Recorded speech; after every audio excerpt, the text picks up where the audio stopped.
Surprising है। क्या? जब सुस्ती वाला माहौल हो, ट्रिगर करो तो सवाल बढ़ जाते हैं। सवाल बढ़ जाते हैं। हाँ, बिल्कुल। तो आज वैसे ही होता दिखा है। पहला सवाल ही है कि हर जगह सुस्ती का माहौल क्यों है? निफ्टी में क्या कोई आज एक अच्छा ट्रेड बन सकता है या नहीं? एफआईज आखिर क्या कर रहे हैं? नंबर्स देख के आप सरप्राइज हो जाएंगे, इसलिए वो जानना समझना जरूरी है। और घरेलू फंड्स, इन्हें अब अगले किस ट्रिगर का इंतजार है? ज़्यादातर तो सारे पीछे निकल गए। आमतौर पर ये होता है कि ट्रिगर्स निकल जाने के बाद बाजार मुंह देता है। अब की बार उल्टा हो रहा है, सारे ट्रिगर्स निकल जाने के बाद बाजार ठंडा हो गया। तो वैसा वाला हाल है। सुस्ती के बाद आज जो दिख रही है सुबह सुबह आपको, बाजार चढ़ेंगे या थोड़े गिरेंगे?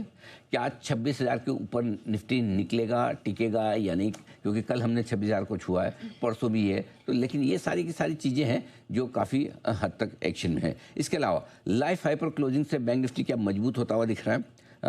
क्या इसे मान लें कि ये ज़्यादा बेहतर है? क्या 61,000 को पार करेगा बैंक निफ्टी? आज सेक्टर और स्टॉक स्पेसिफिक दिन क्यों है, ये जानना समझना भी बहुत ज़रूरी है। कौन से 3 आईटी शेयर आज कमाल कर सकते हैं बाजार में? और आखिर का सवाल जो सबसे बड़ा है और सबसे इम्पोर्टेंट है, जिसको हम शुरुआत में सबसे पहले इसके साथ शुरुआत करेंगे, और वो है एआई का हमारे मार्केट पर कितना बड़ा खौफ है। ये एक बहुत ही इंटरेस्टिंग चीज़, इंटरेस्टिंग डेटा है। तो नेहा, इसके साथ हम शुरुआत करते हैं। बिल्कुल। इनफैक्ट मैं तो यही जानना चाह रही थी कि क्या जो बाजार में सुस्ती दिख रही है उसका बड़ा कारण यही है? सुस्ती का कारण तो नहीं कहूँगा, लेकिन एक ये बड़ा डेवलपमेंट होता दिख रहा है। आपको मैं एक बार थोड़ा सा फ्लैशबैक में लेके जाऊँ। इस साल की शुरुआत में 1 जनवरी को मैंने कहा था कि इस साल आईटी शेयर बहुत परफॉर्म नहीं कर पाएंगे, क्योंकि आईटी के लिए चुनौतियाँ बहुत है। जबकि आईटी शेयर ने पिछले साल काफ़ी अंडर परफॉर्म किया था। आप देखिए, पिछले हफ्ते 7% आईटी इंडेक्स गिरा है, पिछले हफ्ते।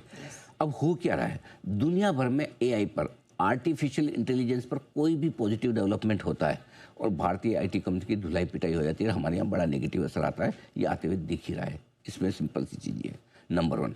नंबर 2, कैसे असर होता दिख रहा है? मैं आपको प्रैक्टिकल एग्जाम्पल देता हूँ, उससे आपको आइडिया लगेगा कि आईटी का कितना बड़ा खौफ है और भारतीय कंपनी की कितनी बड़ी चुनौती है। नंबर 1, सबसे पहले एआई कंपनी एंथ्रोपिक। जब पिछले हफ्ते उन्होंने कहा कि हम तो ऐसी कोडिंग करने जाने कि आपको सॉफ्टवेयर डेवलपर्स की ज़रूरत ही नहीं पड़ेगी, हम ही सारा कर देंगे, ठीक है। और लोगों को लगा कि इससे आईटी कंपनियों का रेवेन्यू 50% तक घट सकता है। पिछले हफ्ते आईटी सेक्टर ने पूरा मूड बिगाड़ दिया। 7% पिछले हफ्ते आईटी सेक्टर घटा था, जबकि निफ्टी 2.5% बढ़कर बंद हुआ। तो पहली चीज़ वहाँ पर आपने देखा, अक्रॉस बोर्ड आईटी शेयरों की धुलाई हो गई, ठीक है, नंबर 1। नंबर 2, ऑनलाइन इंश्योरेंस में एक डेवलपमेंट आया एआई का, ठीक है। और वो आया कि अब ऑनलाइन इंश्योरेंस एआई के जरिए हो जाएगा, तो आपको इंश्योरेंस ब्रोकर्स की, मीडिएटर्स की, इनकी ज़रूरत ही नहीं पड़ेगी। ऐसे प्लेटफॉर्म्स की ज़रूरत नहीं पड़ेगी जो इंश्योरेंस है। और पीबी फिनटेक आपने देखा, एक दिन अचानक से सब लोग, अरे पीबी फिनटेक क्या हो गया, पीबी फिनटेक गया काम से। अब आप देखिए, फिर सेम चीज़ ऑनलाइन वेल्थ बिजनेस में भी यही आया कि एआई ऑनलाइन वेल्थ बिजनेस में घुस जाएगा, और घुसेगा नुवामा और 361, ये दोनों कमज़ोर हो गए। तो कहीं ना कहीं हर ग्लोबल डेवलपमेंट है। और दिक्कत क्या है नेहा, अभी तक जो हो रहा था वो सिर्फ और सिर्फ किससे रिलेटेड था? आईटी कंपनी से रिलेटेड। अब आईटी कंपनी का तो है ही है, लेकिन दूसरे सेक्टर्स में भी अब ये डर आपको ऑनलाइन इंश्योरेंस ब्रोकर में फैल रहा है, अब ये डर आपको वेल्थ वाली कंपनियों में फैल रहा है। तो ये बड़ी समस्या वाली बात है। अब आपको एक तरफ ये लग सकता है कि इतने पिटे हुए गिरे हुए शेयर हैं, तो हो सकता है हम वापस खरीद लें, लेकिन मेरा ये मानना है कि आपको सिंपल एक चीज़ फॉर्मूला, अगर किसी का आईटी शेयर खरीदने का मन है और कोई ये सोचता है कि भाई सब खराब खबरें हो तभी बॉटम बनता है, विच इज़ फाइन, आपको क्या करना है? आपको मैं सिंपल सा फॉर्मूला देता हूँ कब आईटी खरीदना।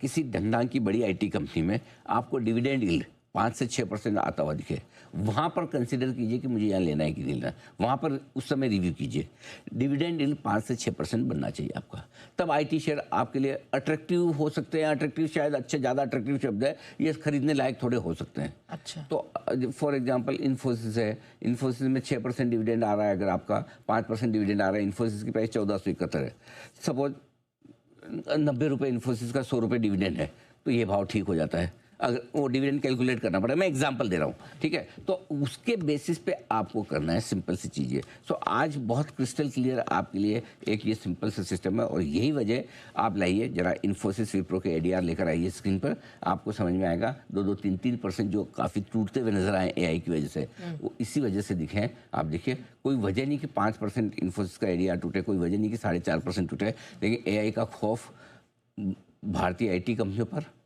वहाँ पर तो है ही, अब धीरे धीरे फैलता हुआ दिख रहा है। तो ये बहुत वो कहते हैं कि जो टेक्नोलॉजी डिस्ट्रप्शन का काम करती है, वो डिस्ट्रप्शन एक से दूसरे सेक्टर्स में भी लोगों को लगेगा कि रिस्क सिर्फ आईटी में है। मैंने आपके सामने सीधे तौर पे रखा किस तरह से रिस्क इंश्योरेंस में है, किस तरह से रिस्क वेल्थ बिजनेस में है, किस तरह से रिस्क कहीं और भी आगे बन सकती है मुझे नहीं पता।